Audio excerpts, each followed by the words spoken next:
je suis là à un moment clé en fait. C'est génial de participer à un moment comme ça. Il y a une nouvelle vie qui arrive et on est là quoi. Et dites-moi, ça vous arrive de vous demander à quoi ressemble une journée au sein d'une maternité ? C'est vraiment un service d'urgence, on sait jamais ce qui va se passer. Il y a du stress, de la joie et puis des cris surtout. Quand l'enfant est sorti, je me suis dit waouh, en fait c'est le truc le plus beau que j'ai jamais vu, je trouve ça magnifique. Ce qui est certain, c'est que les soignants, tout comme les parents, vivent des moments uniques qui les bouleversent à tout jamais. Mais jamais de la vie, quand j'ai eu mon diplôme, je me suis dit un jour, il y a une patiente qui va mourir alors que je serai là en fait, jamais de ma vie. Ce n'est pas le métier le plus facile, mais sans doute l'un des plus beaux qui existent au monde. Bienvenue à vous dans ce premier épisode d'Histoire de vie. Histoire de vie avec Souka Soula. Bonjour Evelyne. Bonjour Souka. Je suis très ravie de t'avoir en face de moi. On va inaugurer ensemble cette toute nouvelle série de podcasts dans laquelle on s'apprête à découvrir tous les métiers du monde. Mais vraiment tous les métiers du monde, c'est l'objectif. Du sapeur-pompier au boucher, les boueurs, en passant même par le président de la République. Je ne sais pas toi, mais moi j'ai bien envie de découvrir à quoi ressemble son quotidien. Mais avant d'en arriver là, on commence par le tien, ton métier, et ça prend tout son sens. Evelyne, est-ce que tu peux te présenter et nous présenter ta vision du métier que tu exerces ? Oui, bien sûr. Déjà, je te remercie de m'avoir invitée. C'est un honneur pour moi d'ouvrir ce podcast avec toi. Donc, je m'appelle Evelyne, je suis sage-femme depuis maintenant 10 ans. Donc, j'exerce en hôpital privé. Et ma vision du métier, moi, on va dire un peu cliché, mais c'est le plus beau métier du monde. Oh. C'est plus qu'un métier, c'est vraiment une vocation. Je me lève le matin, je me dis pas ah mince, qu'est-ce que je vais faire aujourd'hui ? Ça n'a pas de sens. Non, ça a vraiment tout son sens. C'est génial, on va découvrir à quoi ressemblent tes journées, quelles sont tes missions et comment on se sent quand on est sage-femme et qu'on doit faire des accouchements. J'imagine qu'il n'y a pas que ça, parce que c'est vrai que sage-femme, on pense tout de suite à accouchement, mais il y a pas mal d'autres choses. Mais d'abord, j'aimerais qu'on comprenne d'où t'es venue cette idée. À quel moment tu t'es dit « Ok, j'ai envie d'être sage-femme et j'ai envie d'exercer ce métier » ? Alors, l'envie m'est venue assez tardivement finalement. Parce que moi, depuis toute petite, je voulais être vétérinaire. J'ai fait des études de médecine juste après le bac. Plusieurs options, donc soit on va en médecine, soit en dentaire, soit en sage-femme. Mais quelque part, dès le début, tu étais intéressée par le soin. Oui, voilà. Après, je me suis dit, quel métier exactement dans le soin ? Donc, je me suis orientée plutôt vers les enfants. Je voulais faire de la pédiatrie, de la neurologie aussi, pourquoi pas. Et puis finalement, je me suis dit, sage-femme, c'est bien. C'est un beau métier, donc pourquoi pas m'orienter vers ce métier-là. Et ensuite, on intègre l'école de sage-femme pour 4 ans. Ok. Voilà. 4 années. Est-ce que tu as l'impression que les études que tu as menées t'ont suffisamment montré les réalités du métier ou au contraire, quand tu exerces la profession, quand tu intègres une clinique, tu te dis waouh, dans quoi est-ce que je me suis embarquée ? Alors, cette question, elle est difficile, je trouve. Oh là là. Parce qu'à la fois, on nous prépare, parce qu'on fait énormément de stages. Et à la fois, quand on est étudiante, on a toujours une référence. On a toujours la sage-femme de référence.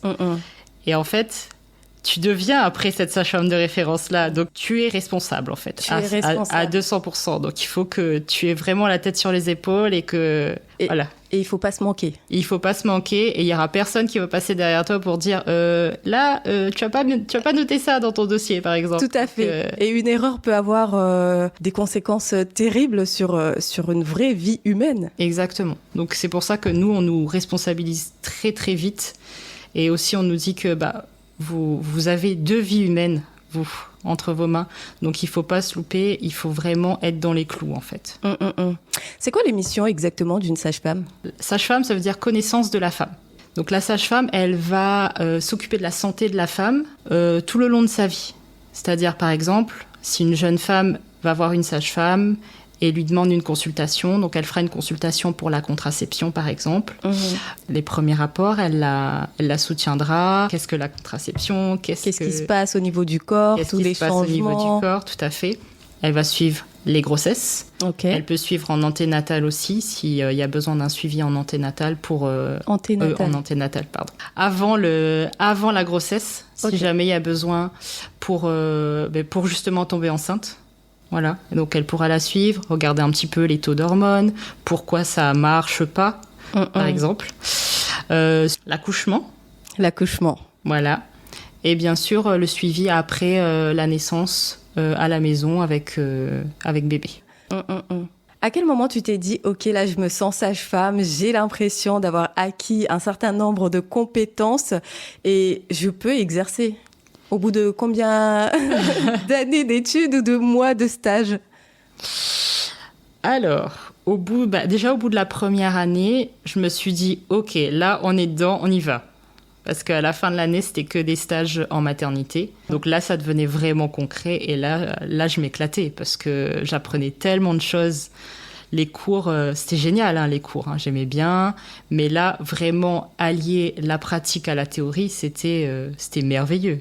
Et sage-femme, je me suis sentie sage-femme un petit peu après mon diplôme.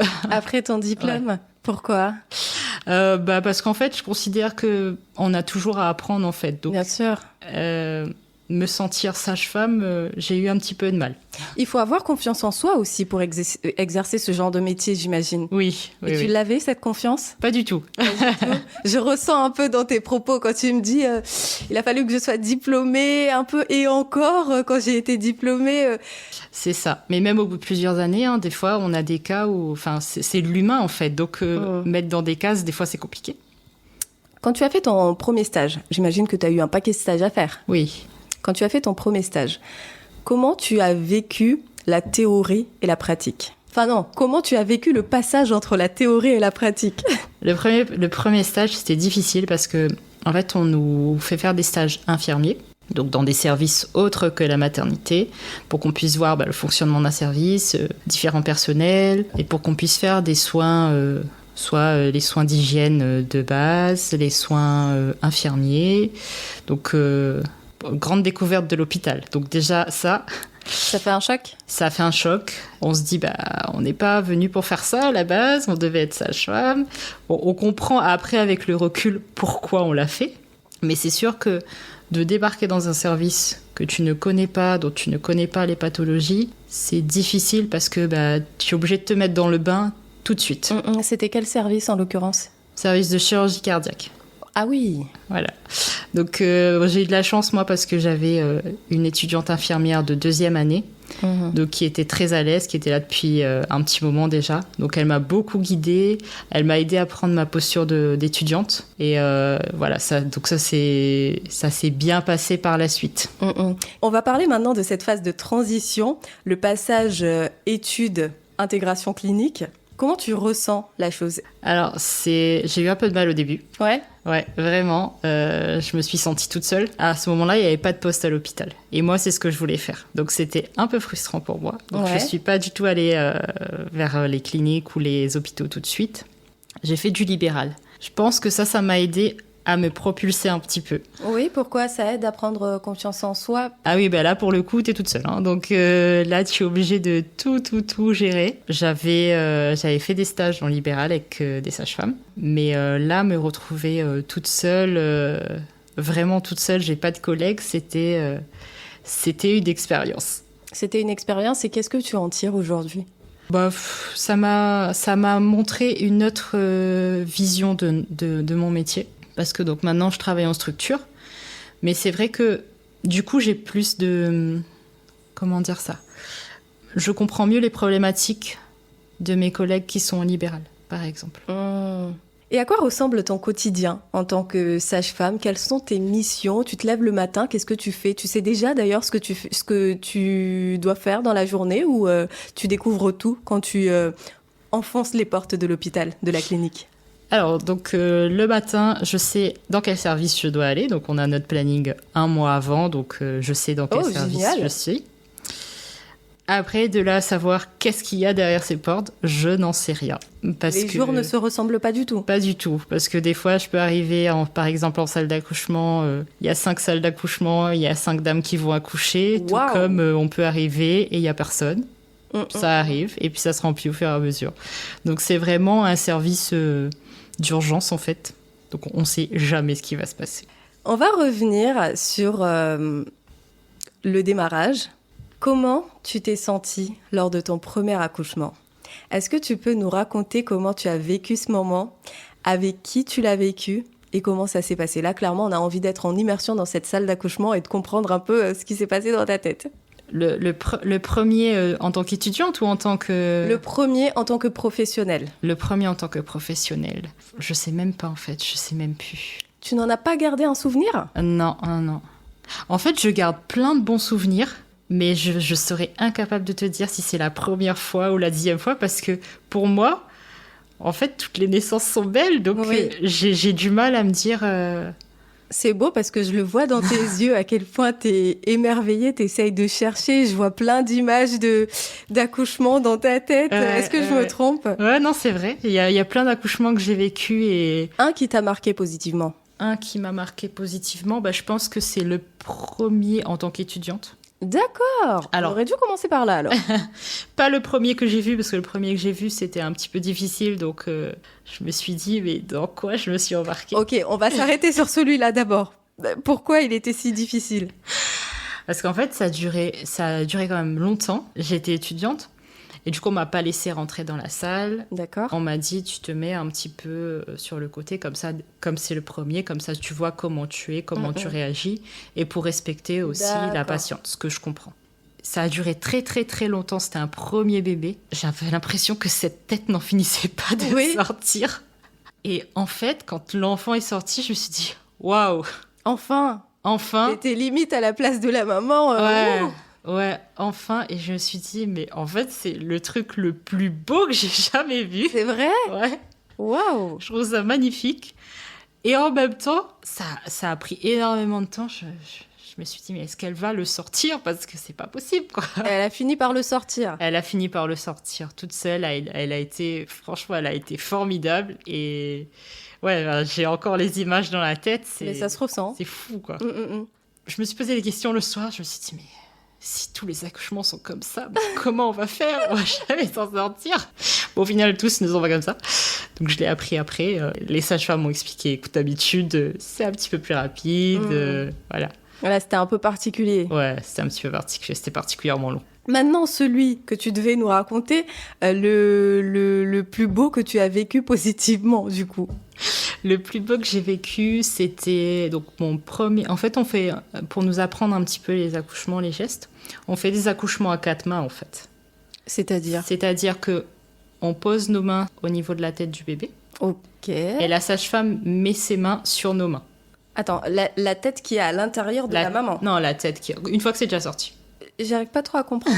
Une fois que c'est déjà sorti, quand l'accouchement est terminé? Alors non, une fois que la tête est un petit peu sortie, en fait, il faut qu'on fasse des manipulations pour y aller tout doucement, pour que ce soit une naissance pas brusque, ni pour l'enfant, ni pour le périnée de la mère. Ok, donc la tête est dehors, le corps à l'intérieur. Commence à être un petit peu dehors. Ok.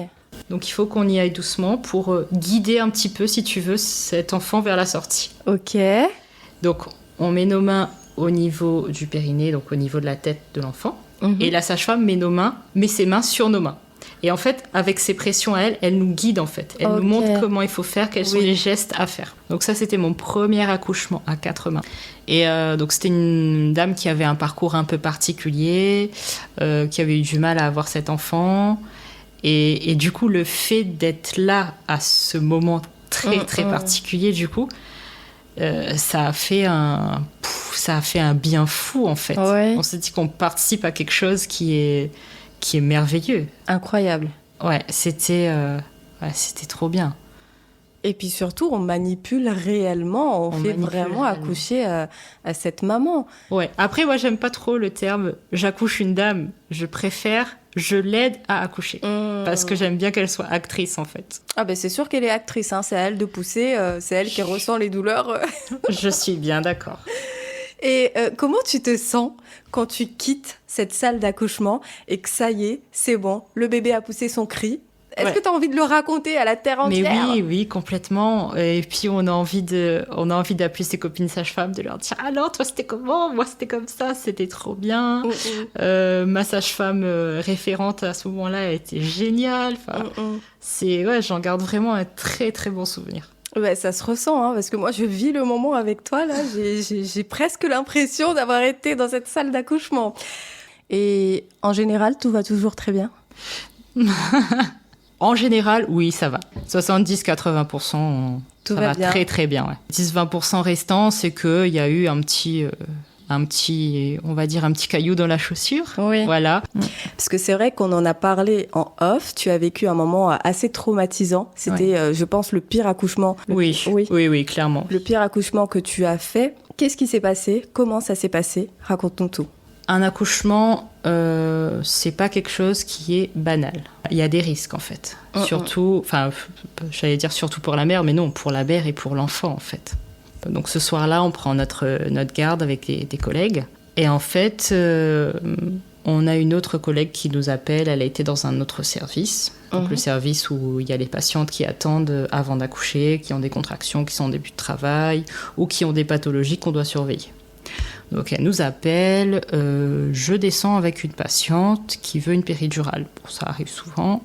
Ok, c'est bon, on prépare tout. Donc elle arrive et en fait, elle fait un malaise dans l'ascenseur. Et finalement, c'est pas relevé de son malaise. Ça a été donc choc cardiaque et puis on a essayé de réanimer et malheureusement, ça s'est terminé par un décès maternel. Waouh.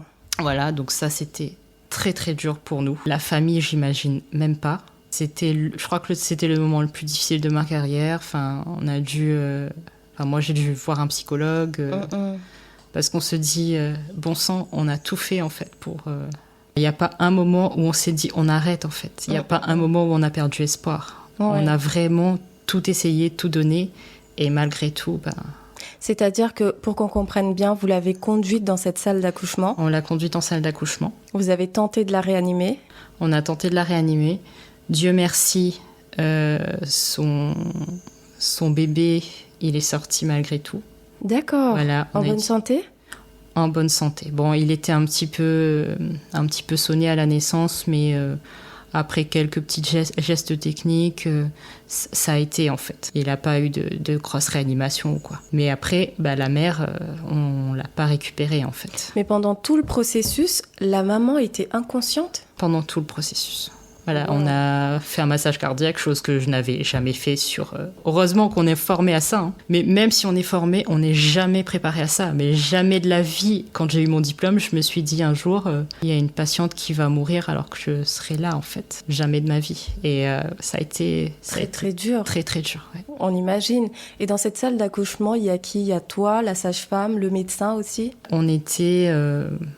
je crois 5 sages-femmes, 2 anesthésistes, un gynécologue, le pédiatre qui était venu pour le bébé, un cardiologue. Enfin, on était vraiment une équipe pluridisciplinaire et on a tout fait en fait. On a vraiment tout fait et puis malheureusement, ça n'a pas fonctionné. Et c'est quoi l'ambiance générale dans cette salle d'accouchement? On est tous en train de faire quelque chose. Préparer ceci. Notre anesthésiste, il a été le chef d'orchestre. C'est souvent comme ça. Et il nous a dit, fais ça, fais ça, fais ça. Ok, on le fait tous. Je pense qu'on réfléchit même pas, en fait. On fait. C'est une urgence, on va dans l'urgence. C'est après que tu prends le coup, tu te dis, bon sang, qu'est-ce qui s'est passé? On le vit comme un échec? Oui, forcément. Est-ce qu'il y a une remise en question au sein de l'équipe quand il se passe ce genre de choses? Une réunion de crise en quelque sorte pour se poser des questions. Est-ce qu'on a manqué à quelque chose quelque part? Est-ce qu'on a une responsabilité ou est-ce que c'était comme ça et qu'on ne pouvait vraiment rien faire? Oui, on fait toujours a posteriori, par un regard extérieur, donc pas forcément celle qui était là, présente ce jour-là. D'accord. Parce qu'en fait, comme tout est tracé dans le dossier, on sait ce qu'on a fait à quel moment. Ensuite, on fait une réunion où toute l'équipe est invitée et on revoit à tête reposée, si on peut dire ça comme ça, qu'est-ce qui s'est passé à ce moment-là? Est-ce qu'il y a des choses qui ont pu être faites différemment? Est-ce qu'il y a eu un retard de prise en charge? Ou alors, est-ce qu'on était dans les clous et pour le coup, c'est pas de chance? Ouais. Et là, malheureusement, c'était pas de chance. Après, ce qui n'empêche pas quand même que tu te sens coupable et que tu te poses quand même la question en tant qu'être humain, tout simplement, est-ce que j'ai tout donné? Et comment on se sent quand on rentre à la maison? Ah, mais moi, je me suis sentie ailleurs, en fait. Je savais même plus où j'étais. Limite, tu sais plus comment tu t'appelles parce que tu te dis que ce que tu as vécu, c'était un cauchemar, en fait. Et que... Enfin, tu te poses la question, est-ce que ça a vraiment existé? Est-ce que j'ai vraiment été là? Est-ce que... Enfin, t'as une espèce de... pendant que t'es là dans la salle, t'as une espèce de dissociation de ton corps. Oui. Tu sais qu'il faut faire, mais ton esprit, il est... après coup, ton esprit, il est complètement ailleurs, quoi. Et on s'en remet? Je sais pas si je peux dire que je m'en remets, mais après, c'est vrai que, voilà, c'est pas quelqu'un de ma famille, mais c'est sûr que chaque année, à la même période, j'ai la même petit pincement au cœur, quoi. Waouh, c'est fort, mais en même temps, je comprends, je suis quelqu'un de très empathique aussi et j'imagine à quel point ce genre de moment doit être dur. Mais en même temps, ça fait partie des réalités du métier. Oui. Les jeunes qui veulent s'orienter vers cette voie doivent avoir conscience qu'en fait, on a aussi des vies entre les mains et des fois, ça se passe super bien, mais des fois, ça se passe pas forcément bien. Et il faut en avoir conscience avant d'y aller. Oui, exactement. Après, faut pas faire comme moi et dire « Oh, ça m'arrivera jamais », parce que, en fait, ce qu'elle a fait, c'est quelque chose qui est tellement rare qu'on n'imagine même pas que ça arrive, en fait. Il y a des choses que tu aurais aimé savoir avant d'intégrer officiellement la profession? Oui, mais je pense que c'est de ma faute. J'ai pas fait suffisamment de recherche, en fait. J'ai juste vu le métier pour le métier. Et en fait, j'ai pas vu toutes les considérations autour. C'est-à-dire que on n'est pas forcément reconnu comme profession médicale, par exemple, alors qu'on l'est. Il y a les heures supplémentaires. Les heures supplémentaires, justement. J'ai regardé une interview récemment d'une professionnelle qui disait qu'elle a accumulé plutôt les heures sup et qu'elle ne rattrape même plus. Est-ce que c'est quelque chose que vous vivez aussi dans ta clinique? Non, nous, ça va. On arrive toujours à se faire récupérer les heures sup ou quoi. D'accord. Mais c'est vrai que, sur le coup, moi, c'est pas une question d'heures, en fait. C'est juste une question de... Il faut que je prenne un peu le temps pour moi aussi, pour ma famille. Donc, allier les deux, ça peut être difficile, en fait. Mais surtout quand c'est une vocation, on a envie d'y aller. Mais en même temps, on se dit, mais c'est pas prudent d'y aller parce que je suis crevée et qu'il faut que je me repose aussi, en fait. Il y a d'autres choses que tu aurais aimé savoir? Là, je pense potentiellement à ces jeunes qui rêvent d'exercer ce même métier. Qu'est-ce qu'on peut leur dire? Parce que souvent, on fantasme sur un métier et puis on balaye quelques éléments qui sont finalement primordiaux, notamment le salaire. Est-ce que le salaire, il est correct ou... Je ne vais pas te demander combien tu gagnes, hein, mais juste, est-ce que c'est correct ou, à ton avis, peut mieux faire? Peut mieux faire. Ouais. Peut mieux faire. Après, je discute énormément avec d'autres personnes de d'autres professions et ils me disent, oui, vous êtes bien payé. Effectivement. Mais par rapport à la responsabilité qu'on a, non, on n'est pas bien payé. Après, ça dépend aussi dans quelle structure tu travailles. Voilà. Qu'est-ce qui te plaît dans ton métier? Je suis là à un moment clé, en fait. Je trouve que c'est génial de participer à un moment comme ça, en fait. Il y a une nouvelle vie qui arrive et on est là, quoi. Je trouve ça trop bien. Ça te donne envie, ça? Pardon, c'est une question un peu indiscrète que j'ai posée, tu m'excuseras.